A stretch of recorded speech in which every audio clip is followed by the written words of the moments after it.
തുടങ്ങി ആഴ്ചകൾക്കകം ഏഷ്യാനെറ്റ് സീരിയലിൽ വലിയ സ്വീകരണം ലഭിക്കുന്ന സീരിയലാണ് പവിത്രം.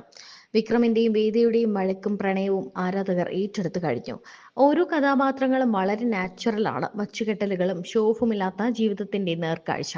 അതാണ് ഈ സീരിയലിന്റെ പ്രത്യേകതയെന്ന് ആരാധകർ പറയുന്നു. ഈ രീതിയിൽ തന്നെ മുന്നോട്ടു പോകണം എന്നാണ് പ്രൊമോ വീഡിയോകൾക്ക് താഴെ പോലും വരുന്ന കമന്റുകൾ. നായിക നടിയായ വേദ എന്ന കഥാപാത്രത്തെ അവതരിപ്പിക്കുന്നത് നടി സുരഭി സന്തോഷാണ്. പവിത്രം ഹിറ്റായതോടെ നടിയുടെ വിവാഹത്തിന്റെ വീഡിയോ സോഷ്യൽ മീഡിയയിൽ വൈറലായി മാറിയിരുന്നു. എന്നാൽ കഴിഞ്ഞ 2-3 ദിവസങ്ങളായി നടിയെക്കുറിച്ചുള്ള മറ്റൊരു വാർത്തയാണ് പുറത്തുവരുന്നത്. സീരിയലിൽ വേദയായി ഇനി സുരഭി എത്തില്ല എന്ന വാർത്തയാണ് പുറത്തുവരുന്നത്. കുഞ്ചാക്കോ ബോബന്റെ നായികയായി തിളങ്ങിയ നടിയാണ് സുരഭി.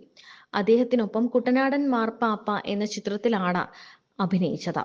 ബോളിവുഡ് ഗായകന്റെ ഭാര്യ കൂടിയാണ് നടി. ഒരമ്മയായ ശേഷവും ഒരു കുഞ്ഞിന്റെ അമ്മയാണ് എന്നൊരു ലുക്കൊന്നുമില്ലാതെ ഒരു സാധാരണ നടിയായിട്ടാണ് താരം അഭിനയിക്കാൻ വേണ്ടി എത്തിയത്. സിനിമയിൽ നിന്നും സീരിയലിലേക്കാണ് താരം എത്തിയത്. സുരഭിയെ സീരിയലിൽ നിന്നും മാറ്റി, അല്ലെങ്കിൽ ഇനി വേദയായി സുരഭി എത്തില്ല, പകരം ആൽഫി പഞ്ഞിക്കാരനാണ് എത്തുന്നത് തുടങ്ങിയ തരത്തിലുള്ള വാർത്തകളാണ് പുറത്തു വന്നത്. കഴിഞ്ഞ 2-3 ദിവസങ്ങളായി ഇത്തരത്തിലുള്ള വാർത്തകളാണ് വരുന്നത്. സുരഭി ഈ സീരിയലിൽ നിന്നും പിന്മാറിയെന്നും താരത്തെ മാറ്റി എന്നും തരത്തിലൊക്കെ വാർത്തകൾ എത്തിയിട്ടുണ്ട്. ഇതിനു മുൻപ് മറ്റൊരു നടിയും സീരിയലിൽ നിന്നും പിന്മാറിയിരുന്നു.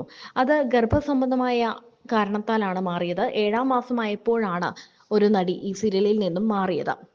അതേ സാഹചര്യത്തിലാണ് ഇപ്പോൾ സുരഭി മറ്റ് ഒരു കാരണം കൊണ്ട് മാറി, അല്ലെങ്കിൽ മാറ്റി എന്ന തരത്തിലാണ് വാർത്തകൾ എത്തിയത്. എന്നാൽ ഇത്തരത്തിലുള്ള വാർത്തകളൊക്കെ ആരാണ് ഉണ്ടാക്കുന്നത് എന്ന് ചോദിച്ചുകൊണ്ട് സുരഭി തന്നെ രംഗത്തെത്തിയിരിക്കുകയാണ്. അതെല്ലാം കള്ളമാണെന്നും നിങ്ങൾക്ക് എന്നെ വേദിയായി മടുക്കുന്നത് വരെ ഞാൻ എപ്പോഴും വേദിയായി നിങ്ങളോടൊപ്പം ആ അഭിനയത്തിൽ ഞാൻ ഉണ്ടാകും എന്നാണ് നടി പറയുന്നത്. ബോളിവുഡ് സിനിമയിലെ പിന്നണി ഗായകൻ പ്രണവ് ചന്ദ്രനാണ് സുരഭിയുടെ ഭർത്താവ്. അമ്മയ്ക്ക് ഏറ്റവും വിശ്വാസമുള്ള ദേവീക്ഷേത്രത്തിൽ വെച്ചാണ് സുരഭിയുടെ വിവാഹം നടന്നത്. 2 ദേവിമാരാണ് അവിടെ. മകളുടെ കല്യാണം അവിടെ നിന്ന് തന്നെ വേണം എന്നത് അമ്മയുടെ ആഗ്രഹമായിരുന്നു. റിട്ടയർഡ് ആർമി ഉദ്യോഗസ്ഥന്റെ ഏക മകളാണ് സുരഭി. സുരഭിക്ക് ഒരു ചേട്ടനാണ് ഉള്ളത്. നിയമബിരുദം നേടിയ സുരഭി സന്തോഷ് നർത്തകി കൂടിയാണ്.